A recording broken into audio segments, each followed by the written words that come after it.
Hello,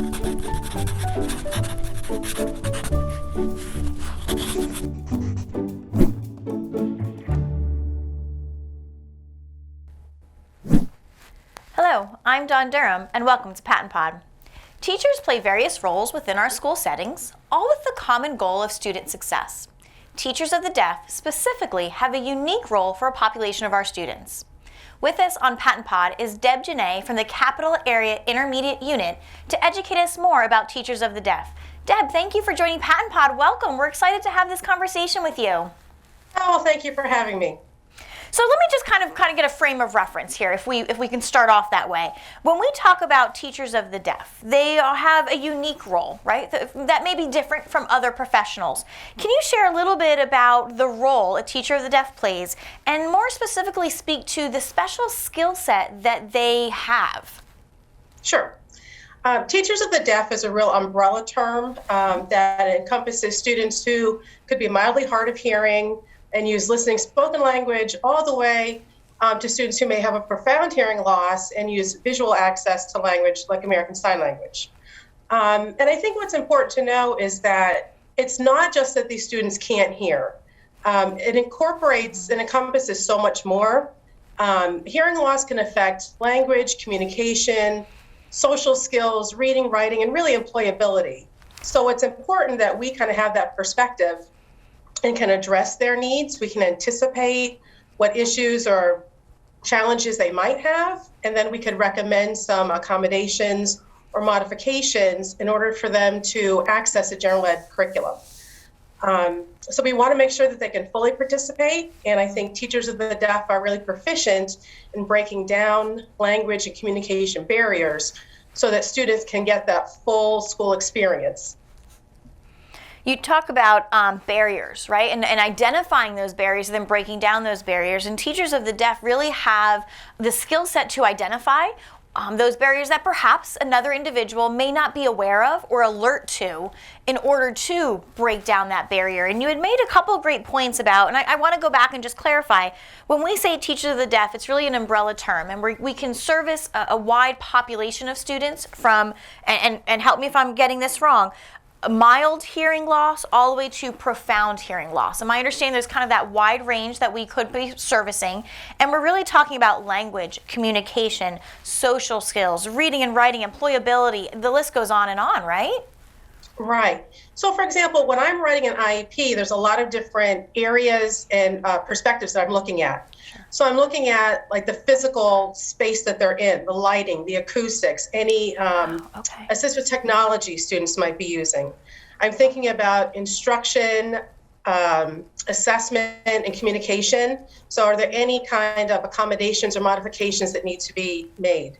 I'm thinking about communication repair strategies and self-advocacy. So there's a whole range of aspects that I'm looking at and taking care of and addressing all the needs of a student.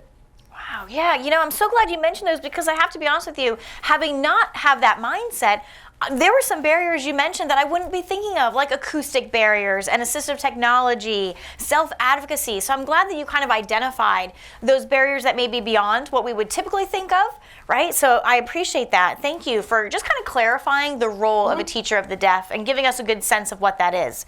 I want to just pivot for a moment.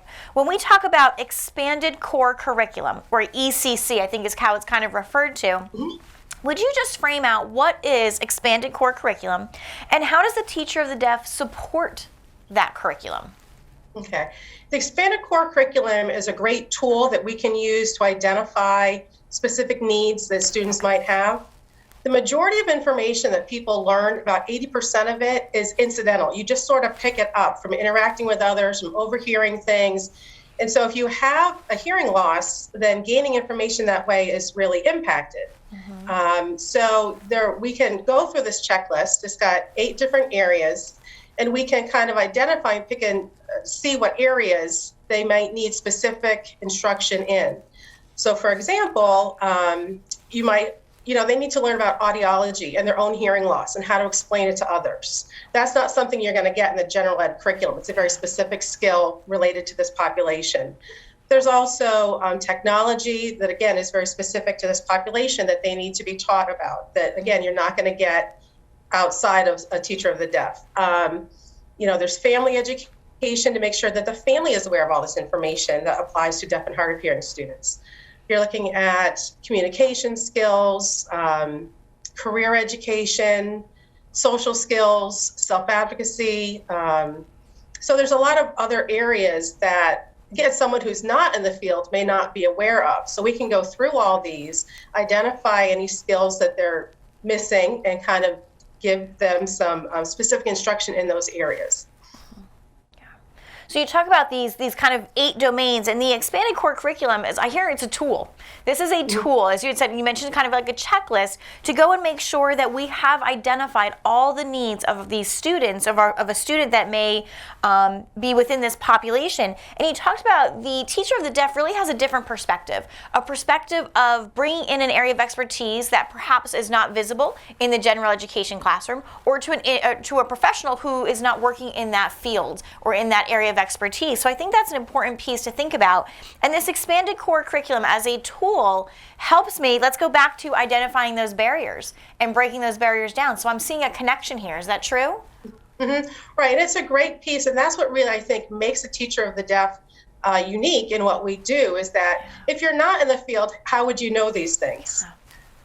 And so I think that's where, our expertise comes in, that we can say we have to look at the whole student and not just, the general ed curriculum, but all the other areas, because we want to have successful students, successful deaf adults when they get older.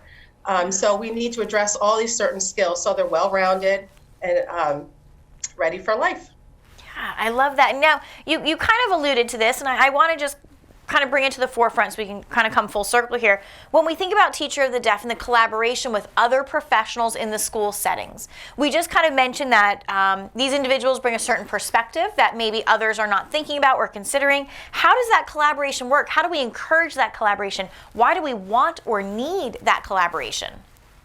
Well, I think using the expanded core curriculum is a really great tool to bring in other people. So, for example, if you're teaching students about hearing loss and their own hearing loss and audiology, you bring in the audiologist.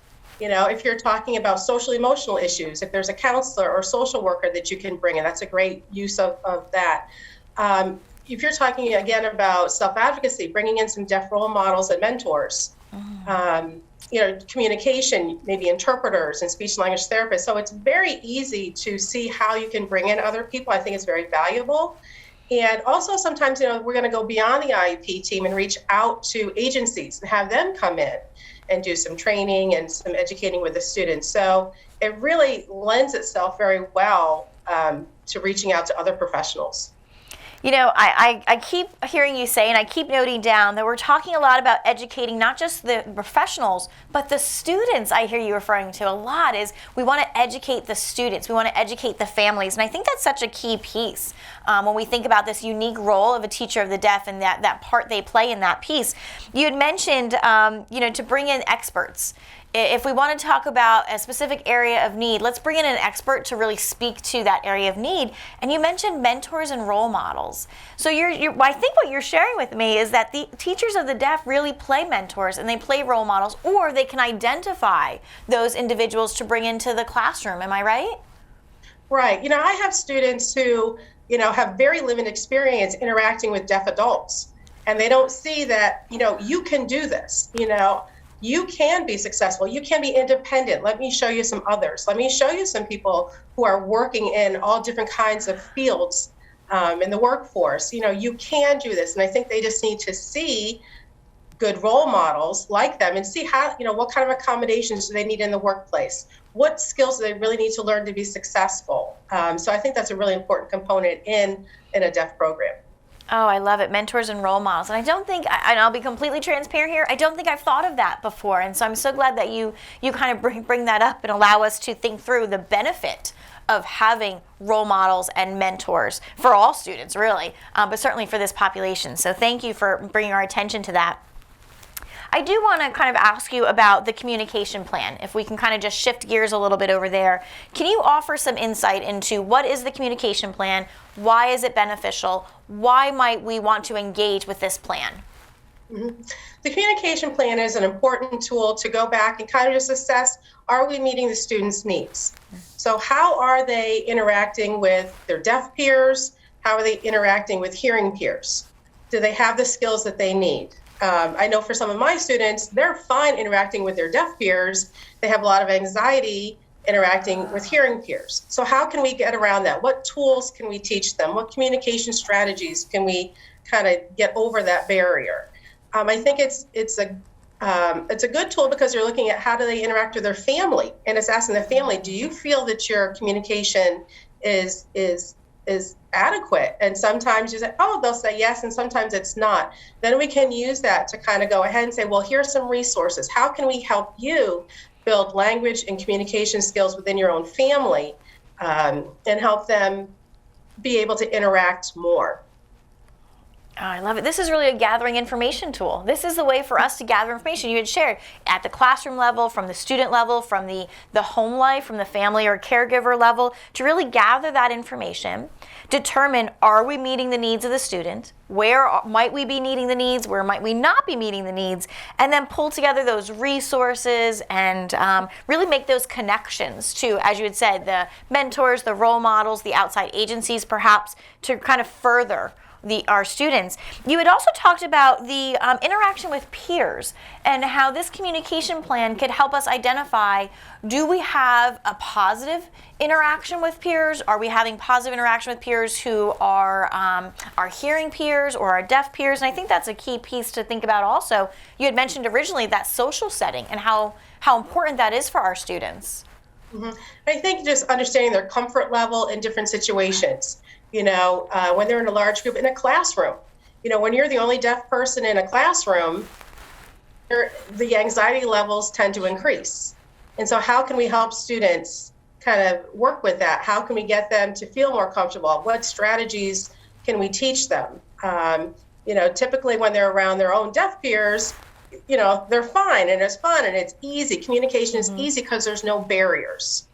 But when you start putting up barriers, that's when the anxiety arises. And so that's a whole area we need to address. And again, someone who is not in the field, why would you be aware of that? Sure. You wouldn't. So I think that's why it's important that a teacher of the deaf is always involved in being, mindful of all of these aspects. It really comes down to collaboration and communication with all stakeholders and all professionals around the table to ensure that the needs of the students are being met. And you had spoken to, not just the academic needs, but the social needs as well, that social emotional component as well, which plays a key factor for our students in their success. So I'm glad that we were able to talk about that. I want to just highlight again, and please back me up on this. When we talk about teachers of the deaf, it's such a unique role, and they are such a different perspective or a lens that is brought to the table. And again, please back me up here. This is a lens that we need to be looking at and we need to be viewing through in order to really ensure we're meeting the needs of students. I think a lot of the impact of hearing loss cannot be seen. And so a lot of times other professionals don't realize all the different ways that students are impacted. And it's there's so many different areas. Again, it's like, the language, the communication, the social skills, that you really need to be aware of that and address it. So I think that perspective that we bring kind of really helps us address the whole student. Oh, I love it. Yeah, and I think that's so important for all of us to understand and to think through. So thank you so much, Deb, for being on PaTTANpod and to really walk us through this unique role and the impact this role has on our students and really our school and larger community as a whole. So thank you so much for joining PaTTANpod today. Well, thank you for having me. Thank you to all of you in the field. You are truly an inspiration to us all. A special thank you to John Ragsdale for producing this podcast. We'll see you next time on PaTTANpod.